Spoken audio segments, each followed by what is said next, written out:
E eu falei, não, tem alguma coisa errada. Eu sentia que tinha alguma coisa errada. Eu estava com câncer de mama e descobri com 24 semanas de gestação. Mas tem alguma relação câncer e açúcar? Veio uma recidiva do mesmo câncer que eu já tinha tido. Mesmo tipo. Aí, nesse momento, eu fiquei meio em choque. Eu falei, não é possível. Por que isso de novo? Sejam muito bem-vindos ao primeiro episódio do Além da Boca da temporada 2026. Eu sou Lidiana Castro e se você ainda não é inscrito no meu canal, se inscreva agora. E também curta, comenta, compartilhe esse vídeo com todas as pessoas que possam se beneficiar desse conteúdo. E não se esqueça de ativar as notificações para poder ficar sempre por dentro das novidades. Eu vou iniciar o episódio de hoje com uma frase bem impactante. Como nutrir a vida quando o paladar e a esperança são afetados? Eu estou recebendo aqui hoje a nutricionista oncológica e que também já vivenciou um câncer de mama por 2 vezes. Seja bem-vinda, Mariana Gabione. Prazer convite. te receber aqui. Prazer foi todo meu. A gente está se reencontrando, gente. Para quem não sabe, né, Mari? Eu tenho um curso online, o Oncobucal, é um curso de cuidados bucais para pacientes oncológicos. E a Mariana contribuiu ricamente com o módulo de nutrição, dando dicas ali no curso dos melhores alimentos que o paciente pode ingerir quando passa por desafios na boca. E é uma honra estar com ela aqui de novo, dessa vez no podcast. Que bom. Muito obrigada. Mas eu gostaria que você começasse falando um pouquinho de você sem a história do diagnóstico. Então, quem era a Mariana, né? Quem era a Mariana? Antes do diagnóstico. Mariana sempre foi uma menina muito aventureira, muito trabalhadora e que não tinha muito controle sobre estresse, horário, não. Então, acordava cedo, trabalhava, dava aula em faculdade, rotina virada, era manhã, noite, chegava muito tarde em casa, depois do mundo de aula. Eu já tinha feito meu mestrado, meu doutorado, então, assim, minha vida sempre foi muito ligada, sempre muito conectada o tempo todo. E às vezes Mariana não tinha tempo de prestar atenção no que estava acontecendo com ela. Você tinha uma outra formação, não era? Tinha, eu sou bióloga Você também. É bióloga. Sou bióloga. Então depois saí da faculdade, já fiz o mestrado, já fiz o doutorado e depois que eu acabei o doutorado eu fui para a faculdade dar aula. Não parava para olhar para mim. Não olhava para me cuidar demais, apesar de que eu comia bem, fazia meus exercícios sempre, todos os dias, diariamente. Mas eu precisava fazer um manejo melhor do meu estresse, que eu não fazia muito bem, não. E você já era casada? Você casou nesse período Casei do mestrado, nesse período. doutorado? Eu casei, eu conheci meu marido. Nós dois fizemos mestrado e doutorado juntos. E eu casei assim que eu terminei o doutorado. No ano seguinte que eu terminei o doutorado, que eu comecei a dar aula na faculdade, a gente casou. E aí, no meio dessa vida agitada... Eis que... Foi exatamente, eu falo que minha história começou num ano muito louco. Porque eu comecei o ano de 2017, eu fui pra Disney fazer uma meia maratona. E meu marido, que é corredor, ele foi para fazer uma prova mais extensa. A prova foi cancelada e, de repente, só tinha a opção de fazer uma maratona. E eu já estava lá, eu conversei com meu marido, que é profissional de educação física. Ele falou, você consegue. Resumindo, fui... Aos trancos e barrancos, fiz a maratona, começou em janeiro de 2017. Imaginei, o ano começou superando as maiores dificuldades, porque eu fui fazer 21, fiz 42. E aí, em março, engravidei, que era o nosso sonho, aquele ano eu já estava preparando para ser mãe. Em março eu engravidei, eu já tinha um nódulozinho na mama que chamava fibroadenoma, e a médica tinha me dito que ele poderia crescer durante a gestação. E realmente ele cresceu durante a gestação. Fui na mastologista, ela falou, vamos tirar para você poder amamentar. Tirei, só que nesse meio do caminho veio uma surpresinha, não era só um fibroadenoma. Eu estava com câncer de mama e descobri com 24 semanas de gestação. E aí que vem então, o maior desafio do meu ano, que eu achei que tivesse sido uma maratona, não. Eu estava grávida e com câncer de mama, com 24 semanas de gestação. E aí, durante esse período, eu tinha que cuidar daquele câncer, tinha que continuar a minha gestação, porque o João Pedro não podia nascer até então. E aí passei pela cirurgia de mastectomia total da mama direita, fiz uma quimioterapia grávida ainda, e João Pedro nasceu em novembro. Depois que João Pedro nasceu em novembro, eu continuei o tratamento todo, que foi até maio do ano seguinte. Mariane, como que foi administrar esses sentimentos? Porque eu tenho 2 filhos, né? Durante a gestação é um turbilhão de emoções, hormônios, à flor da pele, e você ainda com um diagnóstico grávida. Eu falo que Deus esteve do meu lado o tempo todo. Deus sabe o que acontece na nossa vida. E eu sou uma pessoa que tem muita fé e eu sempre acreditei que eu ia dar conta. Mas quando eu recebi o diagnóstico, a primeira coisa que eu falei com a minha mastologista foi: o João Pedro tem que nascer. Então eu não pensei em mim primeiramente, eu pensei nele. Aí ela foi e falou comigo: você tem que estar bem para ele estar bem. Essa frase ficou marcada em mim. Então realmente o que eu podia fazer para me proteger, para proteger ele, eu fiz. Que foi exatamente assim, por exemplo, a gente não sabia a extensão do tumor, porque eu ainda não estava com margem livre na mama. Eu não ia ficar fazendo várias cirurgias. Então, tem que fazer mastectomia? Tem que fazer. Fiz a mastectomia. Tinha que fazer a quimioterapia, porque ele estava dentro de mim, ele não podia nascer ainda. Então, o que acontecesse comigo ia acontecer com ele, que é baixar a imunidade. Aí, depois que eu fiz a quimioterapia, eu tive que esperar 1 mês, fiquei em repouso para o João Pedro poder nascer. Então, assim, eu rezei muito, tive muita fé, realmente. Sabia que aquele problema era meu, não era do João Pedro.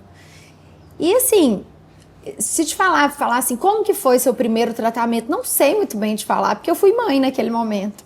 Então, assim, nas quinta-feiras à tarde eu parava, tinha que fazer quimioterapia, voltava e eu tinha um bebê recém-nascido para cuidar. Então, eu falo que foi tudo no momento certo, porque se eu tivesse descoberto esse câncer antes, eu não ia ter engravidado, o João Pedro não estava aqui, por isso que eu falo, tudo foi no momento certo.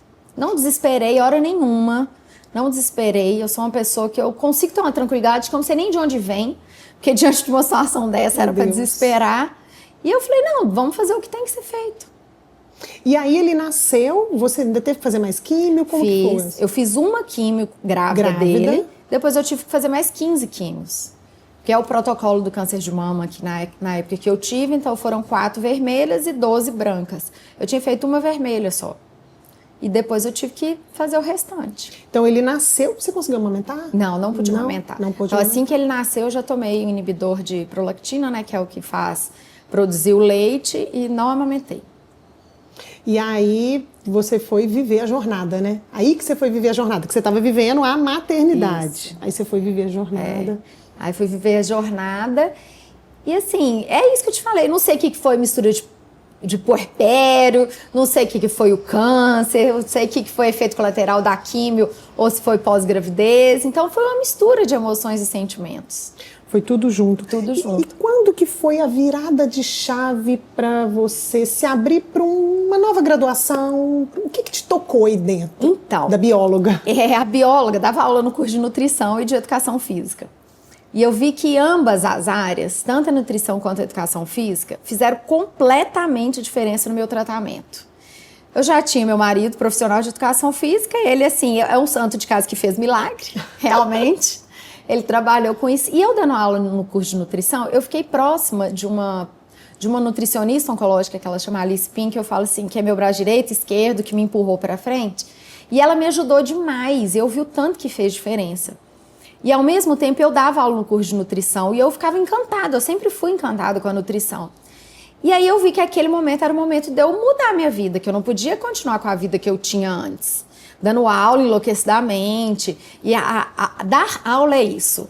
Você, ao mesmo tempo que você tem pouca aula, você recebe pouco.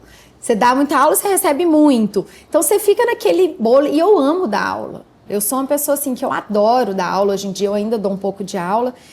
E aí eu falei, quer saber? Eu vou fazer nutrição. Aí um dia eu abri minha caixa de mensagem, tinha escrito lá para ex-alunos da PUC, bolsa de 50%. Falei, gente, é agora.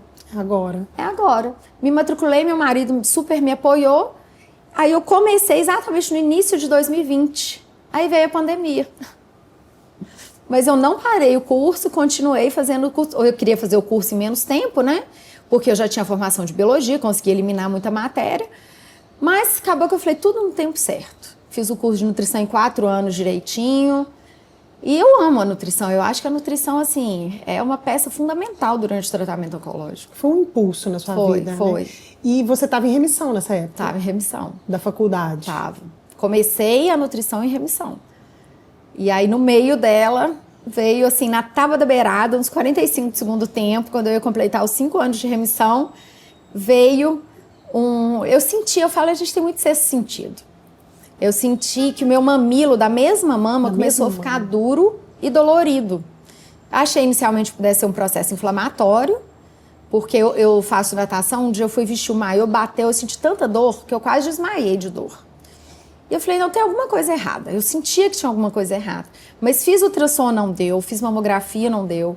A ressonância magnética deu uma coisa começando a ficar diferente. Mas eu só tive o diagnóstico mesmo com a biópsia. Com a biópsia. Com a biópsia. Aí veio uma recidiva do mesmo câncer que eu já tinha tido. Mesmo tipo. Mesmo tipo. E aí foi o momento de... Aí esse momento eu fiquei meio em choque. Eu falei, não é possível. Por que isso de novo? Eu falo muito com os meus pacientes... E hoje eu tenho isso pra mim, a gente nunca vai saber o porquê, mas a gente sabe o pra quê. Pra quê? E o pra quê, devagarzinho a gente vai aprendendo. E eu precisei de passar por isso tudo de novo, que eu fiz dessa vez cirurgia novamente, fiz químio de novo, fiz rádio que eu não tinha feito antes. E eu precisava desse endireitamento, porque eu tava saindo da minha trilha de novo.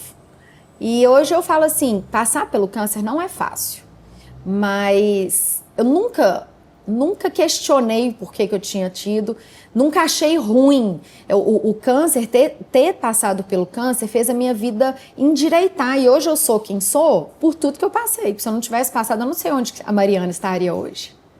Não sei. Então, assim, entendi muito um propósito para minha vida mesmo. Passar, sentir, para poder contribuir com o próximo, que é o que eu faço hoje.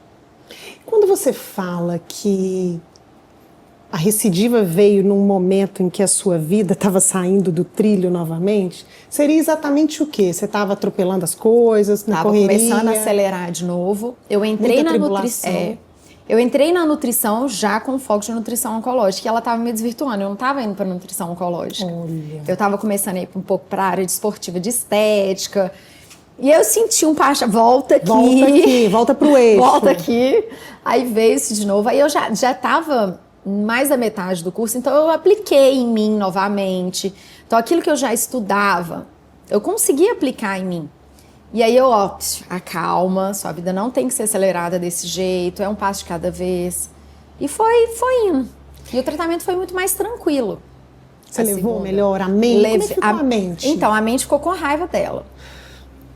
Porque eu momentaneamente, no momento do diagnóstico, eu falei, por que comigo de novo? Onde que eu tô errando? O que eu tô errando?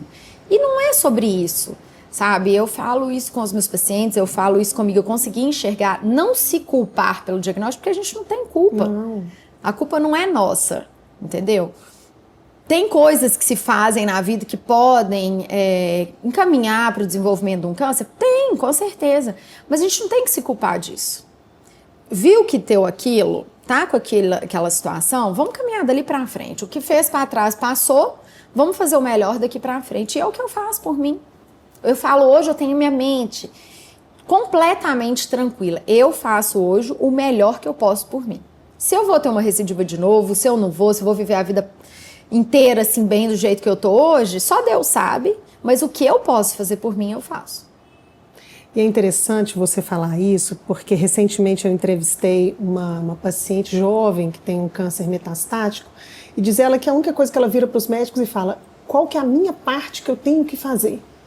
O que eu tenho que fazer diante disso?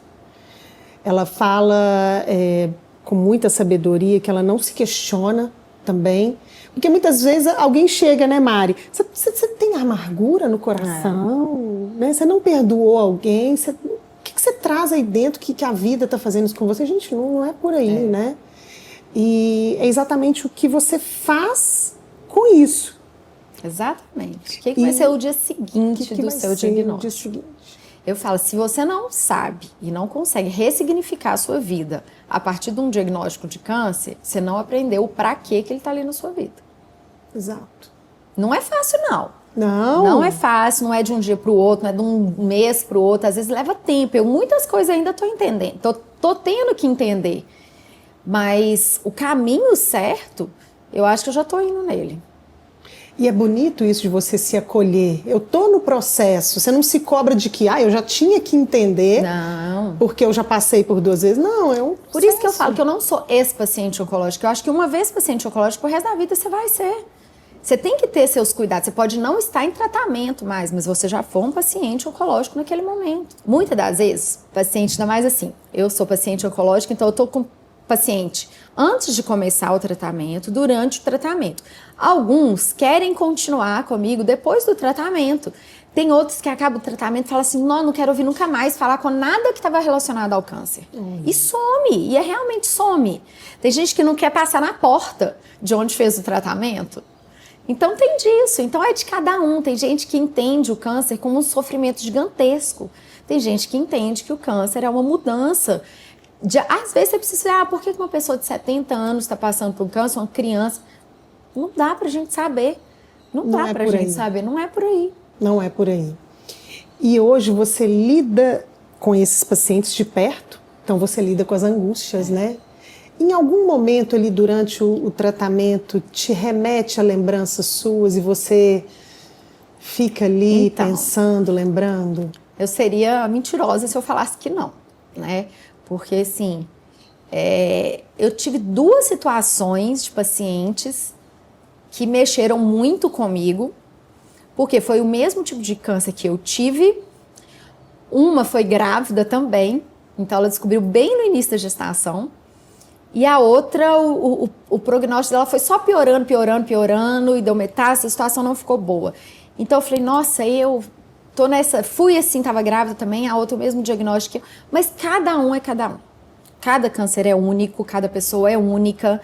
Então, assim, pode ter sido o mesmo tipo de diagnóstico, mesmo tipo de câncer, mas cada um reage de um jeito. Então, lidar com o paciente, muitas das vezes eu acolho, e muito paciente vem ao meu encontro exatamente pelo meu caso. Mas eu falo, olha, eu tô assim hoje porque isso era pra mim. Nós vamos fazer o melhor por você para que você chegue e está super bem também. Mas entenda, você não vai ser igual eu fui. Então eu trago muito essa clareza para o paciente. E meu atendimento não é só sobre prescrever um plano alimentar, é muito além. Eu vou desde o momento assim, como que foi o diagnóstico para você? Até o final, como que a gente vai finalizar isso aqui? Então tem paciente que vira para mim e fala assim, Mariana, a gente está tendo uma terapia aqui. Eu falei, mas não é só sobre... Eu não estou ali para tratar o tumor da pessoa, estou ali para tratar a fulana X, a fulana Y. Eu sei o que eu passei por isso e o que eu precisei para isso. Então, por isso que eu falo, minhas consultas tem hora que assim, 2 horas é pouco de consulta. Eu me identifico muito com a sua forma de atendimento, com a sua abordagem, porque eu não vivi o câncer como paciente, mas eu vivi como familiar. E a gente que passa pela jornada, a gente consegue ter uma dimensão do sofrimento, porque todo mundo adoece. Eu lembro na nossa época com a minha mãe, eu, meus irmãos, a gente entendia de tudo, todo mundo vivenciava aquilo. E hoje, eu ter passado pela situação de familiar, me coloca próximo dos pacientes, eles se sentem assim, você entende um pouco. Exato. Por mais que eu não consiga me colocar no lugar da pessoa, né? Mas você entende, isso traz na gente uma sensação, uma conexão maior. Um acolhimento, né? Um acolhimento. Porque realmente, quando um paciente chega lá para mim e fala assim, Mari, eu tô com uma diarreia que não para, eu não sinto gosto de nada, eu não consigo dormir, eu tô tendo fogacho, eu sei que é tudo isso.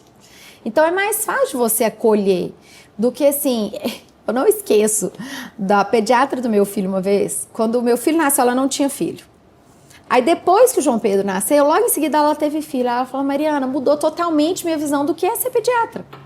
Então assim, a minha visão como nutricionista oncológica, eu consigo ter um feeling, um conhecedor do outro. Isso ajuda muito no atendimento também. Você falou aí da alteração do paladar, né? Eu queria te pedir algumas dicas aqui para a gente, né, poder ajudar quem está nos ouvindo, pode estar passando pelo processo ou conhece alguém. No caso da alteração do paladar, quais são as estratégias assim, nutricionais que você passa para o seu paciente para poder ajudá-lo nesse momento? Então, a primeira coisa que a gente começa, acho que também é um pouco da sua área, é o raspar a língua. A higiene da língua. Então, acordou pela manhã, faz um bochecho com aquela água, cospe e pega um raspador de língua. Aquilo ali vai tirar aquela saburra que muitas das vezes esconde um pouquinho o paladar. Com certeza. A gente pode utilizar também bochecho com camomila, com cravo. Aquilo ajuda a estimular um pouquinho as papilas gustativas também. E muitas das vezes é chamar a atenção para... Porque, por exemplo, tem alguns tratamentos que a pessoa não sente o salgado, não sente o doce. Então, aí variando, mudando os tipos de tempero para ver se aquela pessoa consegue sentir o sabor. Então, eu falo muito para trabalhar com ervas frescas. Então, vai ali, pega um tomilho, um alecrim, porque as nossas papilas não detectam exatamente esse sabor. Então, é mais o doce, mais o salgado, mais o amargo. Então, mudar o tipo de tempero da alimentação, isso ajuda bastante. Consistência do alimento.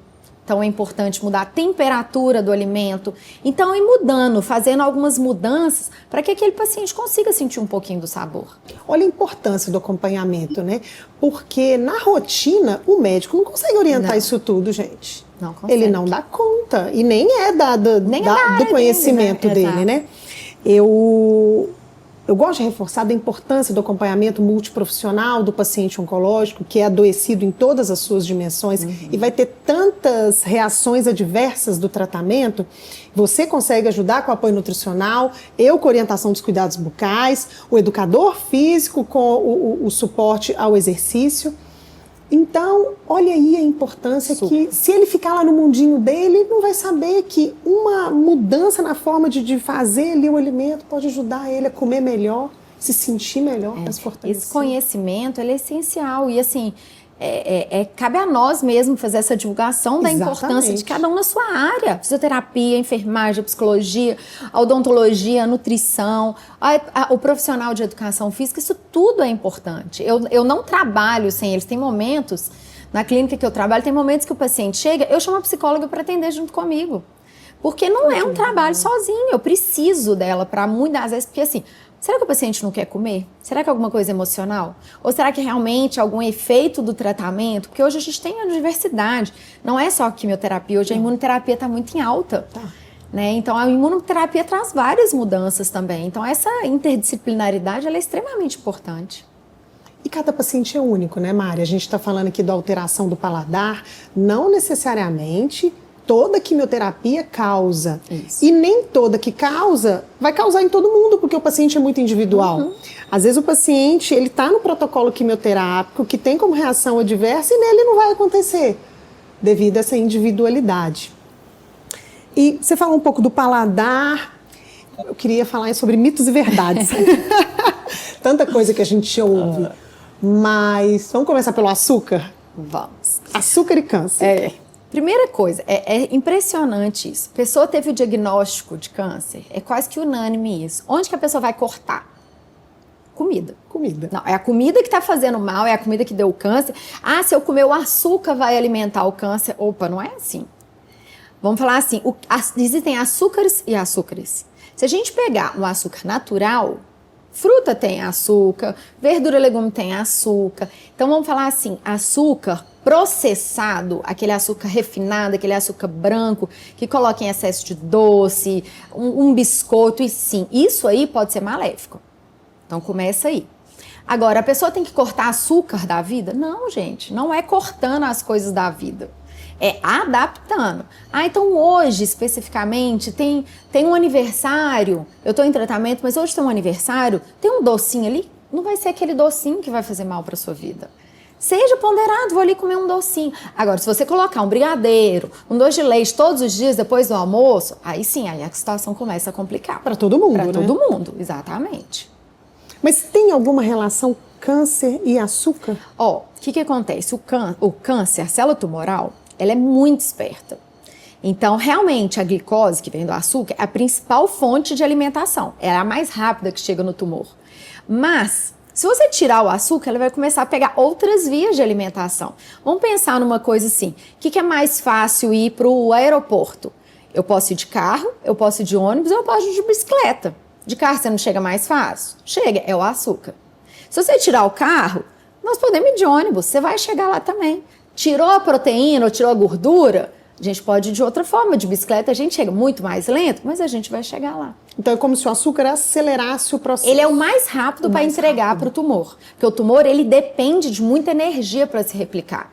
Então ele utiliza primeiro a glicose. Todas as células do nosso corpo utilizam primeiro glicose. Entendi. É a principal fonte. Por isso que a gente tem que ponderar. Tudo no final das contas vira glicose. Vira. Só que se você entrega um açúcar, ele vai entregar mais rápido para aquela célula tumoral a glicose. Por isso que eu tô te falando, não é questão de cortar, é questão de adaptar. Ponderar. E os embutidos? Esse aí eu falo que é a ovelha negra mesmo. Porque embutido, dentro dos embutidos, para dar aquela coloração avermelhada, usam 2 compostos que chamam nitrito e nitrato. Aquilo ali já é considerado carcinogênico. Então, uma das poucas coisas que eu falo com os meus pacientes é evita os embutidos. O que são os embutidos? Presunto, mortadela, peito de peru, bacon, salsicha.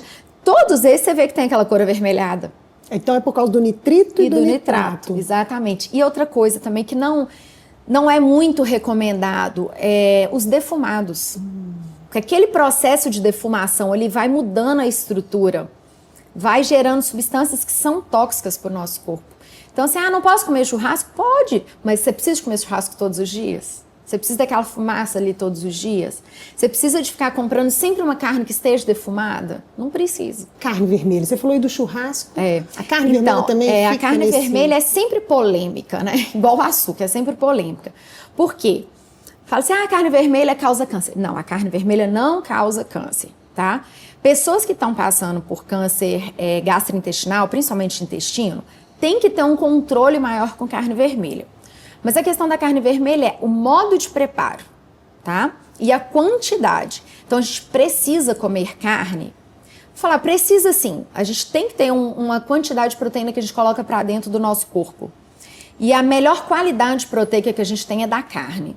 Então, um paciente oncológico, ficar sem carne, a gente vai ter que colocar proteínas de outras formas. Então, o que acontece com a carne vermelha? A gente tem que evitar aquela carne torrada. A gente precisa de evitar que a carne fique em contato com temperaturas extremamente elevadas. Então, vai fazer um bifezinho, fogo baixo, dá uma seladinha nele, chega num ponto sem submeter aquela carne a uma temperatura muito elevada. E pelas recomendações nutricionais, consumo de 500 gramas de carne por semana para o paciente oncológico. Então, se a gente pensar, são 14 refeições grandes, né, entre almoço e jantar por semana. A gente consegue muito bem diversificar um pouquinho de carne no almoço, aí daqui 2 dias come carne vermelha de novo, ou no jantar a gente consegue fazer essa distribuição. Então, prioriza também carne branca, mas não precisa de excluir a carne vermelha. Agora eu vou falar um que muita gente deve ter curiosidade de saber. O álcool. O álcool realmente é uma coisa assim, não tem nenhuma diretriz, não tem nenhum guideline que fala, você pode consumir 1 grama de álcool. Não tem. Então, não tem nenhuma segurança de álcool em relação ao tratamento. Então, tem paciente que me pergunta, posso tomar uma taça de vinho? Eu falei, a opção é sua.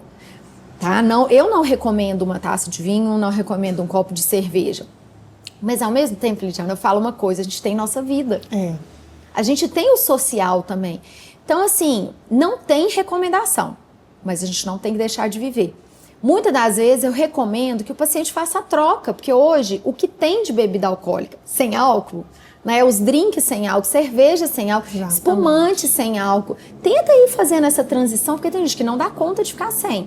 Mas tem gente que consegue ir adaptando. Eu tenho vários pacientes que conseguiram sair da cerveja com álcool para cerveja sem álcool. Olha. Então, assim, o álcool traz malefício? Traz. Isso aí é indiscutível. Não existe dose segura, Não existe dose segura. Tem muito se falado, eu tenho visto muitos vídeos, né, de orientação sobre isso. Não, mas eu só bebo no fim de semana. Parece que é pior, né? Porque aí bebe um acúmulo maior. Não é isso? Não tem segurança nenhuma quanto a isso. É isso, é ponderação. Dar comida é cuidar, né? A gente já nasce sabendo disso, né? Porque quando o bebê nasce, uma das primeiras coisas que a gente tem que aprender é amamentar, porque você tem que dar o alimento e cuidar do seu filho. Exato. Mas e quando o paciente não dá conta de comer? Então, Lidy, isso é uma questão tão confusa, sabe? Porque é isso que você falou, dar comida é cuidar. Então, a gente acha que o tempo todo a gente tem que dar comida para o paciente. Mas tem paciente que não dá conta de comer. Então, assim, a gente sempre tem que fazer o máximo possível para que aquele paciente consiga se alimentar. Só que, ao mesmo tempo, a gente tem que respeitar o paciente, porque eu te falo isso porque eu tenho um paciente que ele chora na hora que ele tem que alimentar, porque ele não consegue engolir direito o alimento, ele não consegue comer direito.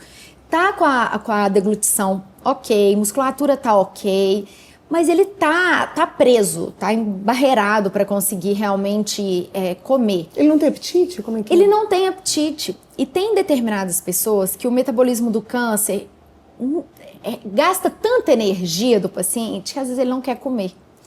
Então, assim, a gente faz de tudo, adapta a consistência, temperatura, trabalha com comfort food, que é aquele paciente, assim, tentar dar para o paciente o que ele gosta de comer. Esse paciente mesmo, eu falava com ele, que o senhor... Eu falei com ele, fecha o olho, vão lembrar você lá na sua casa, o que você gostava de comer? Ele falava assim, Mariana, eu não consigo nem pensar no que eu quero comer, porque eu não quero comer. E toda vez que alguém chega querendo me dar comida, eu fico com vontade de chorar. Então, assim, a gente tem que fazer o melhor pelo paciente. Eu tive uma paciente que ela passou 21 dias comendo mingau de milho verde, que era a única coisa que ela conseguia comer. É o melhor nutricionalmente? Não, mas era o que ela conseguia naquele momento? Era. Passou isso, a gente foi readaptando. Mas é muito individual, Lidia, é muito difícil. Eu, assim, tem momentos que tem momentos que a gente tem que respeitar e o corpo tem hora que ele não precisa da comida. Que o corpo, ele entra num estresse metabólico muito maior quando você fornece comida do que quando fica sem alimentar. Eu lembro muito, né, da gente no cuidado com a minha mãe. Chegou um momento que a minha mãe falava assim, para de me dar comida, eu quero sorvete com gelatina. Mãe, mas sorvete? E a doença já estava num estágio e você não tinha que preocupar no nutriente. Exato. Você tinha que preocupar com o que era importante para ela. E para ela estar ali bem, eu quero sorvete com gelatina. E assim a gente fazia. Aí misturava leite em pó, misturava sustagem, né? E aí esse entendimento, né, que o cuidar também é dar autonomia para o outro, né? O que é importante para você? Mas é difícil mesmo, mas é isso, é individualizar. Individualizar. Mariana, a gente chegou no momento do podcast que é o quadro do espelho, onde você vai responder para mim, para todos que estão nos ouvindo, mas principalmente para você mesma. Quem é a Mariana depois do câncer? Eu já fui a Mariana, esposa do Pedro, eu já fui a Mariana, mãe do João Pedro, eu já fui a professora, eu já fui a bióloga, a pesquisadora e hoje eu sou a Mariana Gavioli. Hoje eu me reconheço assim, depois de Deus, eu sou a pessoa mais importante da minha vida e corro atrás dos meus sonhos sempre e quero viver muito essa vida ainda. E eu queria que você deixasse assim, não é uma mensagem, mas é uma orientação mesmo, para todas as pessoas, sejam pacientes oncológicos ou não, o que é importante para melhora da imunidade e do bem-estar físico? Qual que é a sua visão sobre isso? Olha, Lidia, parece clichê aquela expressão, né? Desembalar menos e descascar mais. Mas é exatamente isso. Hoje, as pessoas estão tão aceleradas que elas esquecem de comer, esquecem de beber água, esquecem de dormir. Esquece de dormir. Então, realmente, é assim, tem um tempinho para preparar a sua comida. Não precisa de pegar, desembalar uma coisa, não. O supermercado, hoje em dia, vende fruta picada, vende legume picado, tudo picadinho, bonitinho, para você comer da melhor forma. Então, a gente precisa comer proteína adequadamente. Para isso, você precisa da nutrição para dividir. Porque não adianta você pegar uma caixinha que tem 23 gramas de proteína, tomar aquilo e falar, não, pronto, tô ótima de proteína. Não, proteína ela tem que ser em todas as refeições ao longo do dia. Então, assim, veja o que você está comendo, presta atenção um pouquinho no alimento, porque tem gente que é na frente da televisão, como você nem vê, não gera saciedade, você não sabe o que você está comendo. Então, assim, para a imunidade, coma mais fruta, verdura, legume, proteínas de boa qualidade. E para a questão do bem-estar, quando você pensa assim no bem-estar em geral, porque a gente estava falando sobre igual a questão do álcool. Uhum. Poxa, é um bem-estar para mim me socializar e eu gosto de tomar uma cervejinha. Mas eu acho que é esse equilíbrio, né, essa ponderação.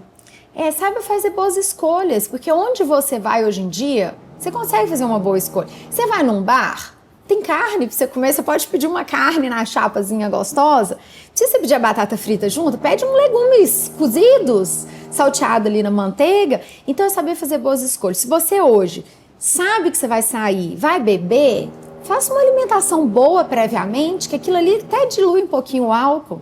Depois que a gente tem a informação, fica difícil assim, né? Eu não sabia. Então são as boas escolhas. Exatamente. E hoje tem informação em tudo quanto é lugar. Claro, informações boas e ruins. Procure aquelas informações boas, vem pro podcast assistir com a gente. Exatamente. A gente está chegando no final do podcast. Obrigada a você mais uma esse vez. Momento, esse encontro. E eu trouxe um presentinho para você. Ai, eu tenho uma amiga lá de Lafayette e ela é dona de uma loja de semi-joias e ela é muito envolvida com o podcast. E aí sempre ela vira pra mim e fala assim, Lidiana, eu quero presentear alguma convidada sua. Aí eu mandei seu Instagram pra ela, eu falei, Marilu, eu confio no seu bom gosto, que você vai escolher uma coisinha bem legal pra ela. Muito obrigada pelo carinho. Obrigada, Marilu, também. Que bom. E pra você que nos acompanhou, queria agradecer ter chegado até o final desse podcast. Te pedir pra curtir, comentar, compartilhar com quem possa se beneficiar desse conteúdo valiosíssimo da nutrição, da história de vida da Mariana, que também pode te inspirar. E até a próxima.